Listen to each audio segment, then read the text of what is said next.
नाज़रीन आदाब, 1 दिसंबर 2024 मुताबिक 18 जमाद उस्सानी के अवधनामा वॉइस एडिशन में आपका खैर मक़दम है। आप समाअत फरमाने जा रहे हैं अवधनामा में शाये अहम खबरों के खास हिस्से। ऑल इंडिया रेडियो पर नश्र होने वाले मन की बात प्रोग्राम के 108वें एपिसोड में वज़ीर आज़म नरेंद्र मोदी ने आज कहा कि जो मुल्क इख्तरा को अहमियत नहीं देता उसकी तरक्की रुक जाती है। हिंदुस्तान का इख्तराई मरकज़ बनना उस हकीकत की अलामत है कि हम रुकने वाले नहीं हैं। उन्होंने कहा कि 2015 में हम ग्लोबल इनोवेशन इंडेक्स में 81वें नंबर पर थे, आज हमारा रैंक 40 है। भारतीय जनता पार्टी के कौमी सदर जेपी नड्डा ने कांग्रेस समेत दीगर अपोजिशन जमातों पर निशाना साधते हुए इतवार को कहा कि इन दिनों मुल्क को आगे ले जाने वालों और पीछे खींचने वालों के दरमियान मुकाबला चल रहा है। खातून हाफ मैराथन के इफ्तिताह तकरीब से खिताब करते हुए नड्डा ने कहा कि इंडिया इत्तेहाद वज़ीर आज़म नरेंद्र मोदी को रोको रोको की रट लगाए है, वही हमारा मुकाबला है कि मोदी की क़यादत को आगे ले जाए। उन्होंने उत्तर प्रदेश के नज़्म नस्र की तारीफ करते हुए कहा कि वज़ीर आज़म नरेंद्र मोदी के मिशन को वज़ीर आला योगी आदित्यनाथ 100% ज़मीन पर उतारने का काम कर रहे हैं। तकरीबन 2 माह कबल BHU कैंपस में बंदूक की नोक पर IIT BHU की बीटेक की तालिबा के साथ इज्तिमाई इस्मत दरी केस के तीनों मुल्जिमान को मिलाकर गिरफ्तार कर लिया गया है। तीनों मुल्जिमान कुणाल पांडे, सक्षम पटेल और आनंद उर्फ अभिषेक को वाराणसी की एक अदालत ने 14 दिन की अदालती तहवील में जेल भेज दिया है। कांग्रेस ने उनकी गिरफ्तारी में ताख़ीर पर सवाल उठाए हैं। 2 मुल्जिमान कुणाल पांडे और सक्षम पटेल के BJP IT सेल से जुड़े होने के सबूत भी ट्विटर समेत तमाम सोशल मीडिया पर वायरल हो रहे हैं।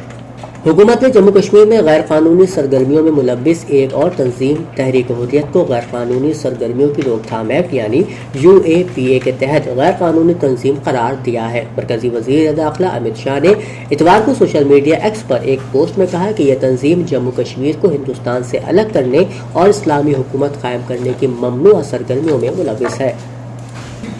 बैनुल-अक़वामी शिपिंग लेन से गुजरने वाले तजारती जहाज़ों पर मुसलसल हमलों के वाक़यात के बाद हिंदुस्तानी बहरिया ने शुमाली और वस्ता बहर अरब और खलीज उर्दन में निगरानी बढ़ा दी है। बहरिया ने कहा कि नेवल टास्क ग्रुप को मैरी टाइम सिक्योरिटी ऑपरेशंस करने और किसी भी हमले की सूरत हाल में तिजारती जहाज़ों की मदद के लिए तैनात किया गया है। बहरिया ने कहा कि वो बहर हिंद में नए सिक्योरिटी खतरात की तहक़ीक़ात के लिए कोस्ट गार्ड के साथ मिलकर काम कर रही है। हिंदुस्तानी बहरिया का यह इक़दाम हिंदुस्तानी साहिल से 400 किलोमीटर दूर तिजारती जहाज़ MV कैंप प्लोटो पर ड्रोन हमले के बाद सामने आया है। शुमाल मगरबी हिंदुस्तान में जारी शदीद सर्दी और धुंध के दरमियान हिंदुस्तान के महकमे मौसमियात यानी IMD ने ताज़ा तरीन अपडेट में कहा है कि शुमाल मगरबी हिंदुस्तान के कई हिस्सों और वस्ता हिंदुस्तान के आसपास के मैदानी इलाकों में मौसम में कोई तब्दीली नहीं आएगी और अगले 2 दिनों में उसके मशरक़ी हिंदुस्तान तक फैलने का इम्कान है। मौसम की पेशगोई करने वाली एजेंसी ने कहा कि अगले 2 दिनों के दौरान पंजाब, हरियाणा, उत्तर प्रदेश और शुमाली राजस्थान के कुछ हिस्सों में सर्दी बढ़ने का इम्कान है। वज़ीर आला योगी आदित्यनाथ ने BJP के कौमी सदर जगत प्रकाश नड्डा के साथ इतवार को वज़ीर आज़म नरेंद्र मोदी की मन की बात के 108वें एडिशन को सुना। मन की बात को ट्रांसपोर्ट नगर में वाक़े एक होटल में बराह रास्त नश्र किया गया। वज़ीर आज़म ने अपनी मन की बात में 2023 की कामयाबियों पर तबादला ख्याल किया। JP नड्डा और CM योगी ने जुज़ाम के मरीजों के आश्रम का दौरा किया और उनकी खैरियत दरियाफ्त की। इसके साथ ही मंदिर में शीश चढ़ाई गई और फिर जुज़ाम के मरीजों और दीगर ज़रूरतमंदों में कंबल तकसीम किए गए। यूपी जोड़ो यात्रा के 4 जनवरी को राजधानी लखनऊ पहुंचने पर उसके तारीखी और अजीमुशान इस्तकबाल की तैयारियों के सिलसिले में उत्तर प्रदेश कांग्रेस कमेटी के सदर दफ्तर में एक मीटिंग मुनक्किद हुई। इस मीटिंग में सैकड़ों कांग्रेसियों बशमूल सीनियर लीडरों ने शिरकत की। पुराने लखनऊ में आज तालीम और इस्लाम के मौजू पर एक सेमिनार का इनेकाद किया गया, जिसमें मुकर्रिरीन ने इस्लाम में तालीम के माजी और हाल पर रोशनी डाली। Sajjad educational and welfare society के ज़ेर एहतमाम मुनक्किदा एक सेमिनार से खिताब करते हुए सीनियर समाजी कारकुन और फ़खरुद्दीन अली अहमद कमेटी के चेयरमैन तूरत जैदी ने इस्लाम में तालीम की अहमियत पर जोर देते हुए कहा कि तालीम तमाम लोगों के लिए इज्जत का हक रखती है। प्रोग्राम में मौलाना मंजर अली आरिफी ने भी इस्लाम में तालीम की अहमियत पर जोर दिया और कहा कि तमाम लोगों को अपने बच्चों को बेहतरीन तालीम देने की कोशिश करनी चाहिए। अवधनामा में शायद जहानुमा खबरों के मुताबिक गजा की पट्टी पर मुसल्लत की गई इसराइली जंग के दौरान मकामी फ़िलिस्तीनी आबादी को बेघर करने के मंसूबे के साथ उन्हें एक बार फिर हिजरत पर मजबूर करने की खुफिया स्कीमें भी सामने आने लगी हैं।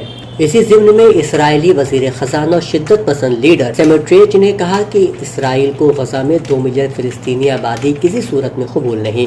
انہوں نے کہا کہ اس معاملے پر بحث جنگی کونسل کا نہیں بلکہ کابینہ کا کام ہے، جس میں ان کی جماعت بھی شامل ہے۔ انہوں نے کہا کہ تل ابیب ایسی صورتحال کی اجازت نہیں دے گا جس میں غزہ میں 20 لاکھ لوگ رہتے ہوں۔ ان کا دعویٰ ہے کہ اگر غزہ میں 1 یا 2 لاکھ عرب ہوتے تو آج صورتحال مختلف ہوتی۔ ایران کے وزیر خارجہ حسین امیر عبداللہیان نے شہید سید رضی موسوی کی یاد میں منعقدہ پروگرام سے خطاب کیا۔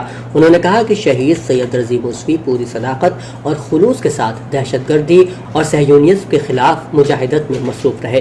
ایران کے وزیر خارجہ نے کہا کہ جرائم پیشہ صہیونی حکومت نے بزدلی کے ساتھ دہشت گردانہ حملے میں انہیں شہید کر دیا، لیکن اس بزدلانہ اقدام سے خطے اور ملک کے اندر حد اکثر سلامتی قائم کرنے کے لیے اسلامی جمہوریہ ایران کے اہداف متاثر نہیں ہوں گے، بلکہ اس راہ میں ہمارا عزم اور ارادہ مزید محکم ہوگا۔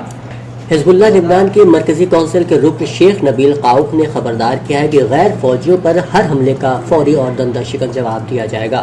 انہوں نے کہا کہ حزب اللہ لبنان نے اسی اسٹریٹجی پر عمل کیا ہے اور غاصب صہیونی حکومت کے حملے کے جواب میں بنت جبیل، کریات اور شمونہ پر حملے کیے ہیں۔